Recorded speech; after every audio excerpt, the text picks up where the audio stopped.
Assalamualaikum warahmatullahi wabarakatuh.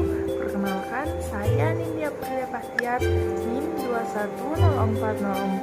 210454502018 dari kelas BK 1A. Dan kita ketahui bahwa tahun 2020 negara kita dilanda sebuah wabah yang menyebabkan proses pembelajaran di sekolah dilakukan secara daring sampai sekarang. Posisi pembelajaran dilakukan secara blended, sehingga banyak guru mengalami kendala dalam proses pembelajaran mereka. Sebelum saya melangkah lebih lanjut, saya akan memaparkan pengertian problematika guru, di mana problematika guru berasal dari bahasa Inggris, yaitu Tyro problematic, yang artinya persoalan atau masalah, dan guru adalah orang yang memberikan ilmu pengetahuan kepada peserta didik.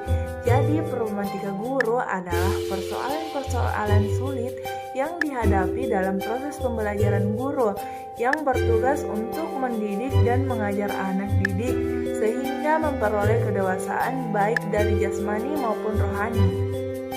Nah, adapun kendala yang dialami guru saat melakukan proses tatap muka setelah proses pandemi. Yang pertama adalah penyerapan materi pembelajaran minim karena kurangnya interaksi dengan peserta didik sehingga metode pembelajaran tidak variatif. Yang kedua adalah sulitnya guru untuk memberikan materi kepada peserta didik karena proses pembelajaran dilakukan secara 2 sesi sehingga guru sulit untuk mencapai kompetensi belajar yang telah ditentukan. Dan yang ketiga adalah guru kewalahan dalam menegur dan mengingatkan mengenai PPKM pada saat masuk dalam wilayah sekolah.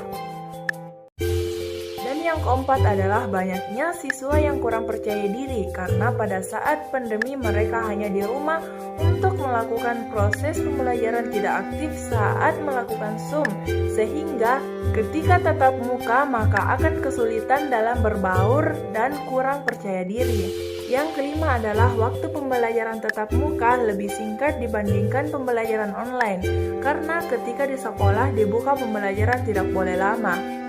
Yang keenam adalah terjadinya learning loss selama daring sehingga berpengaruh pada ketinggalan pembelajaran pada saat tatap muka yang menyebabkan pembelajaran tatap muka harus mengulang kembali materi yang belum dimengerti selama daring.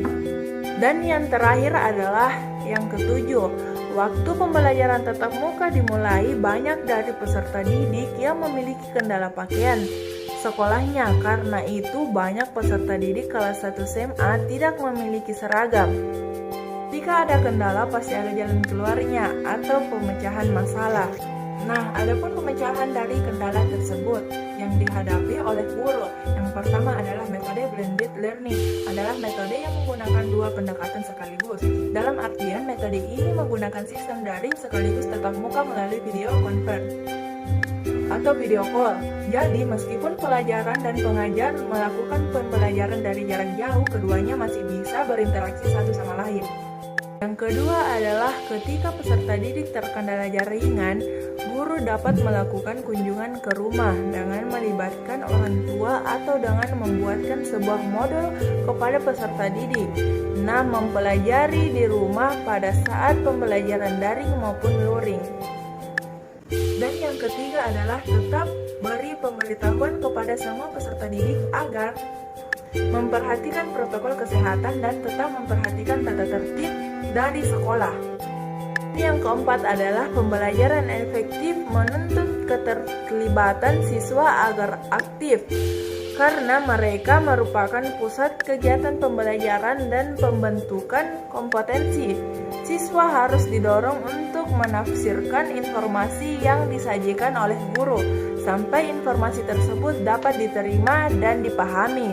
Dalam pelaksanaannya, hal ini memerlukan proses pertukaran pikiran, diskusi, dan perdebatan dalam rangka pencapaian pemahaman yang sama terhadap materi standar yang harus dikuasai siswa, sehingga efektivitas pembelajaran tatap muka harus dilaksanakan sesuai waktu pemberian materi agar materi dapat tersampaikan. Yang kelima adalah guru harus dapat bertindak kreatif dalam melakukan PBM atau proses belajar mengajar supaya timbul gairah dan semangat dalam belajar siswa sehingga perkembangan belajar meningkat meskipun banyak kendala yang bermunculan.